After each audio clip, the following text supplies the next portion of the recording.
ചക്ക കൊണ്ടൊരു ഉണ്ണിയപ്പം. ഉണ്ണിയപ്പം പലത് കഴിച്ചിട്ടുണ്ടെങ്കിലും ഈ ഒരു ഉണ്ണിയപ്പം ഒന്നും പറയാനില്ല, വായിൽ വെള്ളം വന്നു പോകും, അത്രയും ടേസ്റ്റിയാണ്. ഈ ഉണ്ണിയപ്പം തയ്യാറാക്കി തുടങ്ങുന്ന ഇതിൻ്റെ മേക്കിംഗ് സ്റ്റാർട്ട് ചെയ്യുമ്പോൾ തന്നെ ഈ ചക്കയുടെ ഒരു വാസന ഭയങ്കരമാണ്. അപ്പോൾ അത് തയ്യാറാക്കാനായിട്ട് 1 ബൗൾ അരിപ്പൊടി എടുത്തിട്ടുണ്ട്, അതിലേക്ക് 2 സ്പൂൺ മൈദയും കൂടി ചേർത്തിട്ടുണ്ട്. ഇനി നമുക്ക് വേണ്ടത് ചക്കയാണ്. നന്നായി ക്ലീൻ ചെയ്തെടുത്തിട്ടുള്ള ചക്കയാണ്, നല്ല മധുരമാണ്, നല്ല സ്മെല്ലുമാണ് ഈ ചക്ക. അപ്പോൾ ചക്ക നന്നായിട്ട് അരച്ചെടുത്തിട്ടുണ്ട് മിക്സിയുടെ ജാറിൽ. ഇതുപോലെ അരച്ചെടുക്കുക, വെള്ളമൊന്നും ചേർക്കാതെ ഇങ്ങനെ തന്നെ അരച്ചെടുക്കുക. അതിനുശേഷം നമുക്ക് എടുത്തു വെച്ചിട്ടുള്ള അരിപ്പൊടിയുടെയും മൈദയുടെയും മിക്സിലേക്ക് ചേർത്ത് കൊടുക്കാം.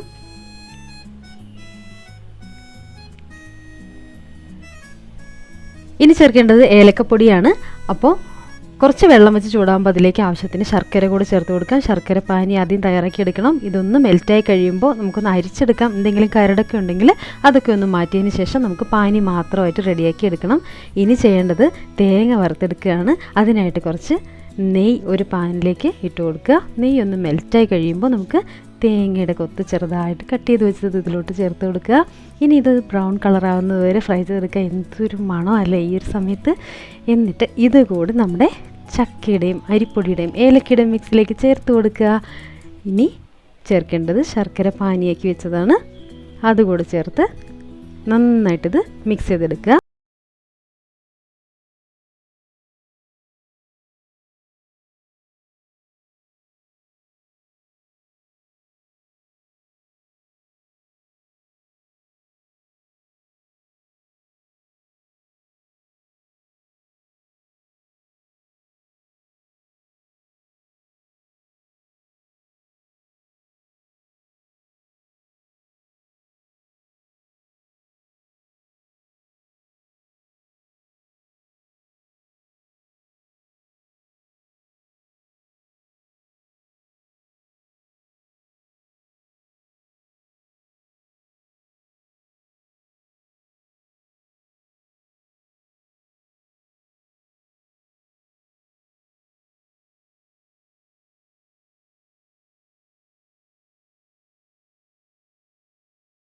തന്നെ നല്ല ടേസ്റ്റുമാണ് ഈ ഒരു ഉണ്ണിയപ്പത്തിന്. അപ്പോൾ ഈ വിഷുവിനൊരു സ്പെഷ്യൽ ഉണ്ണിയപ്പം തന്നെ ആയിക്കോട്ടെ. ചക്ക കൊണ്ടുള്ള ഉണ്ണിയപ്പം നന്നായിട്ട് ക്രിസ്പി ആയിട്ട് നല്ല കളർഫുള്ളായിട്ട് കിട്ടിയിട്ടുണ്ട്.